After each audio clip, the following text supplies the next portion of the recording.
ان کے آگے سونے کے پیالے اور گلاس گردش میں لائے جائیں گے، اور اس جنت میں ہر وہ چیز ہوگی جس کی دل کو خواہش ہوگی اور جس میں آنکھوں کو لذت حاصل ہوگی۔ ان سے کہا جائے گا اس جنت میں تم ہمیشہ رہو گے۔ محترم ناظرین، ان آیات سے یہ بات ثابت ہوتی ہے کہ جنتی مردوں کی بیویاں بھی جنت میں ان کے ساتھ ہوں گی اور ایک ساتھ ہی جنت میں رہیں گی۔ وہاں جنت میں انہیں ہر وہ چیز مہیا کی جائے گی جس کی وہ خواہش کریں گے۔ حضرت ابو ہریرہ رضی اللہ تعالیٰ عنہ سے روایت ہے کہ رسول کریم صلی اللہ علیہ وآلہ وسلم نے ارشاد فرمایا، جس وقت مومن بندہ مرنے کے قریب ہوتا ہے تو رحمت کے فرشتے سفید ریشمی کپڑا لے کر آتے ہیں اور روح سے کہتے ہیں کہ نکل جا، تو اللہ سے رضامند ہے اور اللہ تجھ سے رضامند ہے، اللہ تعالیٰ کی رحمت کی جانب اور اپنے پروردگار کی جانب جو کہ غضبناک نہیں ہے۔ پھر وہ روح اس طرح نکل کر جاتی ہے جس طرح کہ عمدہ خوشبودار مشک، اور فرشتے ہاتھ پر اسے اٹھائے ہوئے آسمان کے دروازے پر لے جاتے ہیں، اور آسمان والے فرشتے کہتے ہیں کہ کیا عمدہ خوشبو ہے جو کہ زمین سے آئی ہے۔ پھر اس کو اہل ایمان کی ارواح کو بچھڑے ہوئے سے ملاتے ہیں، اور وہ ارواح خوش ہوتی ہیں، اور یہ خوشی اس خوشی سے بھی زیادہ ہوتی ہے جو کسی بچھڑے ہوئے کی آمد سے انسان کو میسر آتی ہے۔ پھر وہ پہلے سے موجود مومن اس نئے آنے والے سے دریافت کرتے ہیں کہ فلاں فلاں آدمی نے کیا کیا اور فلاں آدمی کا کیا ہوا، یعنی جس شخص کو دنیا میں چھوڑ کر گئے ہوئے تھے اب وہ کس طرح کے کاموں میں مشغول ہیں۔ پھر انہی میں سے چند روحیں آپس میں ایک دوسرے سے کہتی ہیں کہ ابھی ٹھہر جاؤ اور اسے چھوڑ دو کیونکہ یہ دنیا کے غم میں مبتلا تھا۔ یہ روح پوچھتی ہے کہ کیا وہ شخص ابھی تم لوگوں کے پاس نہیں پہنچا، وہ تو کب کا مر چکا ہے۔ اس پر وہ روحیں کہتی ہیں کہ پھر وہ تو جہنم میں گیا ہوگا۔ محترم ناظرین، پیارے نبی کریم صلی اللہ علیہ وآلہ وسلم نے فرمایا کہ تمہارے اعمال تمہارے ان رشتہ داروں اور خاندان والوں کے سامنے جو آخرت یعنی عالم برزخ میں پیش کیے جاتے ہیں۔ اگر نیک عمل ہوں تو وہ خوش ہوتے ہیں، وہ کہتے ہیں کہ اے اللہ، آپ کا فضل اور رحمت ہے، بس اپنی یہ نعمت اس پر پوری کیجیے اور اس پر اس کو موت دیجیے، اور اس طرح ان پر گنہگار شخص کا عمل پیش ہوتا ہے تو وہ کہتے ہیں اے اللہ، اس کے دل میں نیکی ڈال دیں جو تیری رضا اور قرب کا سبب بن جائے۔ مختلف روایات سے معلوم ہوتا ہے کہ جنت میں لوگ ایک دوسرے کو پہچانتے ہوں گے اور ایک دوسرے سے ملتے جلتے رہیں گے، اور ان میں سے بعض کو ایک ساتھ رکھا جائے گا۔ سورہ طور کی آیت نمبر 21 میں اللہ سبحانہ و تعالیٰ کا فرمان ہے، اور جو لوگ ایمان لائے اور ان کی اولاد نے بھی ایمان میں اس کی پیروی کی تو ان کی اولاد کو ہم انہی کے ساتھ شامل کر دیں گے اور ان کے عمل میں کسی چیز کی کمی نہیں کریں گے۔ حضرت ابن عباس رضی اللہ تعالیٰ عنہ سے مروی ہے کہ بے شک اللہ مومنوں کی آنکھوں کو ٹھنڈا کرنے کے لیے اس کی اولاد کو ان کے اصل مقام بلند کر کے اس کے پاس اس کے درجے میں پہنچا دیں گے، اگرچہ یہ اولاد اپنے اعمال کے اعتبار سے اس درجے تک نہ پہنچتی ہوں۔ پھر آپ صلی اللہ علیہ وآلہ وسلم نے یہ آیت تلاوت فرمائی، اور جو لوگ ایمان لائیں اور ان کی اولاد نے بھی ایمان میں اس کی پیروی کی، اس سے معلوم ہوتا ہے کہ انسانوں کی اولاد کو اس کے مطابق ان کے ساتھ ہی رکھا جائے گا۔ جو لوگ جنت میں جائیں گے تو یقیناً یہ وہ لوگ ہوں گے جنہوں نے اس دنیا میں نیک اعمال کیے ہوں گے، جبکہ ایسے لوگ بھی ہوں گے جنہوں نے گناہ کیے ہوں گے لیکن اپنے گناہوں پر شرمندہ ہو کر اس دنیا میں ہی اللہ سے معافی مانگ لی ہوگی اور سچے دل سے توبہ استغفار کر لیا ہوگا، تو اللہ تعالیٰ ان کو معاف فرما کر جنت میں داخل کر دے گا، جہاں اللہ عز و جل ان کی خواہش پوری فرما دے گا۔ اور یقیناً ان کی خواہش میں سے ایک خواہش یہ بھی ہوگی کہ دنیا میں اس سے جو بھی گناہ سرزد ہو چکے ہوں تو اس سے وہ تمام اعمال بھلا دیے جائیں گے، کیونکہ جنت امن اور سکون کی جگہ ہوگی، جہاں منفی خیالات اور غم و غصہ کی کوئی گنجائش نہ ہوگی، اور ایک مومن اور جنتی کے لیے ہر طرف خوشحالی ہی خوشحالی ہوگی، جیسے کہ سورۃ بقرہ کی آیت نمبر 25 میں ارشاد باری تعالیٰ ہے، اور جو لوگ ایمان لائے اور نیک عمل کرتے رہے تو ان کو خوشخبری سنا دو کہ ان کے لیے جنت کے باغ ہیں جن کے نیچے نہریں بہہ رہی ہیں، جب انہیں ان میں سے کسی قسم کا میوہ کھانے کو دیا جائے گا تو وہ کہیں گے یہ تو وہی ہے کہ جن کے بارے میں ہمیں پہلے بتایا گیا تھا، اور انہیں ایک دوسرے کے ہم شکل بھی دیے جائیں گے، اور وہاں ان کے لیے پاک بیویاں ہوں گی اور وہ جنت میں ہمیشہ رہیں گے۔ محترم ناظرین، ایک اور حدیث میں ہے کہ رسول اللہ صلی اللہ علیہ وآلہ وسلم نے فرمایا، جب اہل جنت میں داخل ہوں گے اور ان میں سے کسی کو اپنے بھائیوں اور رشتہ داروں سے ملنے کی خواہش ہوگی تو اس کا بستر اسے اڑا کر ان کے بستروں کے برابر پہنچا دے گا، اور پھر دونوں تکیہ لگا کر دنیا میں گزرے ہوئے دنوں کے بارے میں باتیں کرنے لگیں گے۔ اور میں سے ایک دوسرے سے کہیں گے، ایک اپنے ساتھی سے کہے گا کہ تمہیں یاد ہے کہ اللہ نے فلاں فلاں جگہ پر ہماری مغفرت فرمائی تھی، اس طرح ہم نے اللہ سے دعا کی تھی اور اللہ نے ہمیں مغفرت کا پروانہ عطا کیا تھا۔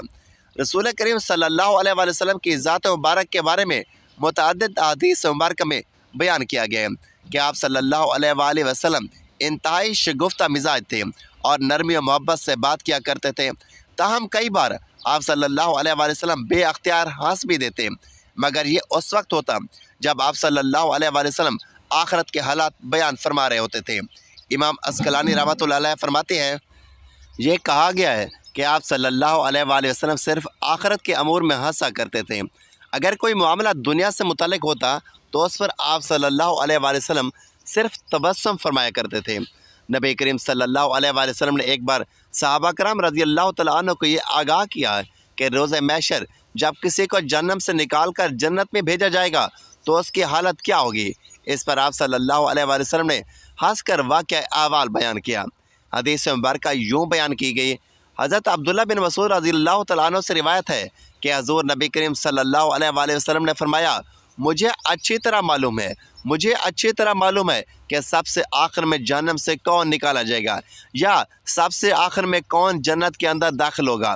یہ آدمی اپنے جسم کو گھسیٹتا ہوا جہنم سے باہر نکلے گا، چنانچہ اللہ تعالیٰ اس سے فرمائے گا جا جنت میں داخل ہو جا۔ وہ جنت میں داخل ہو جائے گا تو اسے گمان گزرے گا کہ شاید یہ بھری ہوئی ہے، چنانچہ وہ واپس لوٹ کر عرض گزار ہوگا، اے رب وہ تو بھری ہوئی ہے۔ بس اللہ تعالیٰ اس سے فرمائے گا جا جنت میں چلا جا، لہٰذا وہ جنت میں داخل ہو جائے گا۔ جنت میں جا کر اسے پھر گمان گزرے گا کہ شاید یہ بھری ہوئی ہے، بس وہ پھر لوٹ کر پھر عرض کرے گا، اے پروردگار یہ تو بھری ہوئی ہے۔ اللہ تعالیٰ فرمائے گا جا اور پھر جنت میں داخل ہو جا، کیونکہ تیرے لیے جنت میں دنیا کے برابر بلکہ اس سے 10 گنا زیادہ حصہ ہے، یا فرمائے گا تیرے لیے دنیا کے برابر حصہ ہے۔ وہ عرض کرے گا، اے اللہ کیا مجھ سے مذاق کرتا ہے یا مجھ پر ہنستا ہے؟ اللہ تو حقیقی مالک ہے۔ حضرت عبداللہ بن مسعود رضی اللہ تعالیٰ عنہ بیان کرتے ہیں کہ میں نے دیکھا کہ حضور نبی کریم صلی اللہ علیہ وآلہ وسلم ہنس پڑے، یہاں تک کہ آپ صلی اللہ علیہ وآلہ وسلم کے دندان مبارک نظر آنے لگے۔ آپ صلی اللہ علیہ وآلہ وسلم فرماتے تھے، یہ اہل جنت کے سب سے کم درجے والے شخص کا حال ہے۔ حضرت ابو سعید خدری رضی اللہ تعالیٰ عنہ سے روایت ہے کہ رسول اللہ صلی اللہ علیہ وآلہ وسلم نے فرمایا، جو آدمی سب سے آخر میں جنت میں داخل ہوگا وہ گرتا اور گھسیٹتا ہوا دوزخ سے اس حال میں نکلے گا کہ دوزخ کی آگ اسے جلا رہی ہوگی۔ پھر جب وہ دوزخ سے نکل کر جائے گا تو پھر دوزخ کی طرف پلٹ کر دیکھے گا اور دوزخ سے مخاطب ہو کر کہے گا کہ بڑی بابرکت ہے وہ ذات جس نے مجھے تجھ سے نجات دی، اور اللہ تعالیٰ نے مجھے وہ نعمت عطا فرمائی ہے کہ اولین و آخرین میں سے کسی کو بھی وہ نعمت عطا نہیں فرمائی۔ پھر اس کے لیے ایک درخت بلند کیا جائے گا، وہ آدمی کہے گا، اے میرے پروردگار مجھے اس درخت کے قریب کر دیجئے تاکہ میں اس کے سائے کو حاصل کر سکوں اور اس کے پھلوں سے پانی پیوں۔ اللہ تعالیٰ فرمائیں گے، اے ابن آدم اگر میں تجھے یہ دے دوں تو پھر اس کے علاوہ تو اور کچھ نہیں مانگے گا؟ وہ کہے گا، نہیں میرے پروردگار۔ اللہ تعالیٰ اس سے اس کے علاوہ نہ مانگنے کا معاہدہ فرمائیں گے۔ اللہ تعالیٰ اس کا عذر قبول فرمائیں گے، کیونکہ وہ جنت کی ایسی نعمتوں کو دیکھ چکا ہوگا کہ جس پر اسے صبر نہ ہوگا۔ اللہ تعالیٰ اسے اس درخت کے قریب کر دیں گے، وہ اس کے سائے میں آرام کرے گا اور اس کے پھلوں کے پانی سے پیاس بجھائے گا۔ پھر اس کے لیے ایک اور درخت ظاہر کیا جائے گا جو پہلے درخت سے کہیں زیادہ خوبصورت ہوگا۔ وہ آدمی عرض گزار ہوگا، اے میرے پروردگار مجھے اس درخت کے قریب فرما دیجئے تاکہ میں اس کا سایہ حاصل کر سکوں اور اس کا پانی پیوں، اس کے بعد میں اور کوئی سوال نہیں کروں گا۔ اللہ تعالیٰ فرمائے گا، اے ابن آدم کیا تو نے مجھ سے وعدہ نہیں کیا تھا کہ تو مجھ سے اور کوئی سوال نہیں کرے گا؟ اور اب اگر تجھے اس درخت کے قریب پہنچا دیا تو پھر تو اور سوال کرے گا؟ اللہ تعالیٰ پھر اس سے اس بات کا وعدہ لیں گے، وہ اور کوئی سوال نہیں کرے گا۔ تاہم اللہ تعالیٰ کی علم میں خوب ہوگا، کیونکہ وہ ایسی نعمتیں دیکھے گا جس پر وہ صبر نہ کر سکے گا۔ پھر اللہ تعالیٰ اس کو درخت کے قریب کر دیں گے اور وہ اس کے سائے میں آرام کرے گا اور اس کا پانی پیے گا۔ پھر اسے جنت کے دروازے پر ایک درخت دکھایا جائے گا جو پہلے درختوں سے کہیں زیادہ خوبصورت ہوگا۔ وہ آدمی کہے گا، اے میرے رب، مجھے اس درخت کے قریب فرما دیجئے تاکہ میں اس کے سائے میں آرام کروں اور پھر اس کا پانی پیوں، اور اس کے علاوہ میں اور کوئی سوال نہیں کروں گا۔ پھر اللہ تعالیٰ اس آدمی سے فرمائیں گے، اے ابن آدم، کیا تو نے مجھ سے یہ وعدہ نہیں کیا تھا کہ تو اس کے بعد اور کوئی سوال نہیں کرے گا؟ وہ عرض کرے گا، ہاں اے میرے پروردگار، میں نے آپ سے وعدہ کیا تھا، اب میں اس کے بعد اس کے علاوہ اور کوئی سوال نہیں کروں گا۔ اللہ تعالیٰ اسے معذور سمجھیں گے، کیونکہ وہ جنت کی ایسی ایسی نعمتیں دیکھے گا جس پر وہ صبر نہیں کر سکے گا۔ پھر اللہ تعالیٰ اسے اس درخت کے قریب کر دیں گے۔ وہ جب اس درخت کے قریب پہنچے گا تو جنت والوں کی آوازیں سنے گا، تو وہ پھر عرض کرے گا، اے رب کریم، مجھے اس میں داخل کر دے۔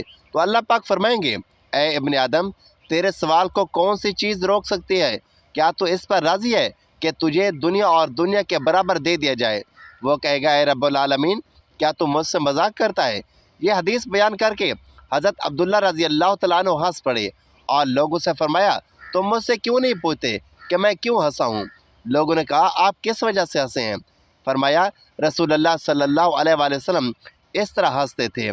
فرمایا، اللہ رب العالمین کے ہنسنے کی وجہ سے جب وہ آدمی کہے گا کہ آپ رب العالمین ہونے کے باوجود مجھ سے مذاق فرما رہے ہیں، تو اللہ پاک فرمائیں گے کہ میں تجھ سے مذاق نہیں کرتا، مگر میں جو چاہوں کرنے پر قادر ہوں۔ صحیح مسلم حدیث نمبر 463۔ اللہ عز و جل سے دعا ہے کہ اللہ تعالی ہمیں بھی اس دنیا کی آزمائش میں کامیابی و کامرانی عطا فرمائے اور جنت میں داخل فرمائے اور ہمارا خاتمہ بالخیر فرمائے۔ ناظرین کرام، والدین کے لیے مغفرت کی دعائیں ماں باپ سے بے پرواہی برتنا خدا کی ناشکری ہے۔ حدیث نبی حضور نبی کریم صلی اللہ علیہ وآلہ وسلم نے فرمایا، مرنے کے بعد مردے کو 3 چیزیں فائدہ پہنچاتی ہیں۔ نمبر 1 صدقہ جاریہ، نمبر 2 پھیلایا ہوا علم، اور نمبر 3 صالح اولاد کی دعائیں۔ حضرت جابر رضی اللہ تعالیٰ عنہ اللہ کے محبوب دنا بندے تھے۔ حضور نبی کریم صلی اللہ علیہ وآلہ وسلم کی خدمت میں حاضر ہوئے اور عرض کی، یا رسول اللہ صلی اللہ علیہ وآلہ وسلم، میرا ارادہ ہے کہ میں آپ صلی اللہ علیہ وآلہ وسلم کے ہمراہ جہاد میں شرکت کروں، اور اسی لیے آیا ہوں کہ آپ صلی اللہ علیہ وآلہ وسلم سے اس معاملے میں مشورہ لوں، فرمائیے کیا حکم ہے؟ حضرت محمد مصطفیٰ صلی اللہ علیہ وآلہ وسلم نے ان سے پوچھا، تمہاری والدہ زندہ ہے؟ جام رضی اللہ تعالیٰ عنہ نے کہا، جی ہاں زندہ ہے۔ حضور نبی کریم صلی اللہ علیہ وآلہ وسلم نے ارشاد فرمایا، تو پھر تم انہی کی خدمت میں لگے رہو، کیونکہ جنت اس کے قدموں میں ہے۔ رضائی ماں کے ساتھ بھی اچھا سلوک کیجیے، ان کی خدمت کیجیے اور ادب و احترام سے پیش آئیں۔ حضرت ابو طفیل رضی اللہ تعالیٰ عنہ کہتے ہیں، میں نے جارانہ کے مقام پر رسول اللہ صلی اللہ علیہ وآلہ وسلم کو دیکھا کہ آپ صلی اللہ علیہ وآلہ وسلم گوشت تقسیم فرما رہے تھے۔ اتنے میں ایک خاتون آپ صلی اللہ علیہ وآلہ وسلم کی خدمت میں حاضر ہوئی۔ آپ صلی اللہ علیہ وآلہ وسلم نے ان کو چادر بچھا دی اور اس پر وہ بیٹھ گئی۔ میں نے لوگوں سے پوچھا، یہ کون صاحب ہیں؟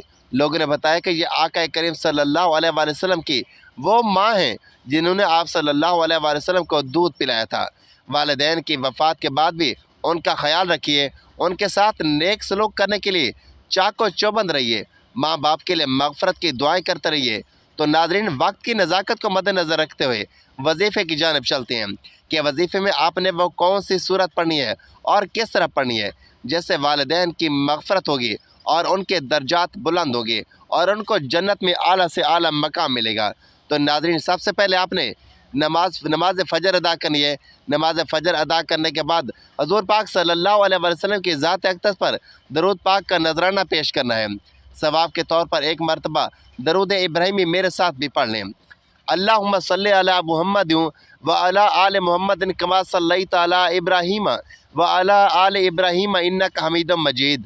اللہم بارک علی محمد وعلی آل محمد کما بارکت علی ابراہیم وعلی آل ابراہیم انک حمید مجید۔ درود پاک پڑھنے کے بعد آپ نے ایک مرتبہ سورۃ فاتحہ کی تلاوت کرنی ہے۔ ایک مرتبہ سورۃ فاتحہ پڑھنے کے بعد آپ نے 3 بار سورۃ اخلاص پڑھنی ہے۔ بسم اللہ الرحمن الرحیم، قل هو اللہ احد اللہ الصمد لم یلد ولم یولد ولم یکن لہ کفوا احد۔ اس کے بعد وہی درود پاک پڑھنا ہے جتنا وظیفہ شروع کرنے سے پہلے پڑھا تھا، اور پھر آخر میں اپنے والدین کی بخشش کے لیے دعا کرنی ہے۔ حضرت عبداللہ بن عباس رضی اللہ تعالیٰ عنہ سے روایت ہے کہ نبی کریم صلی اللہ علیہ وآلہ وسلم نے فرمایا، جو شخص اپنے والدین کے لیے دعا کرتا ہے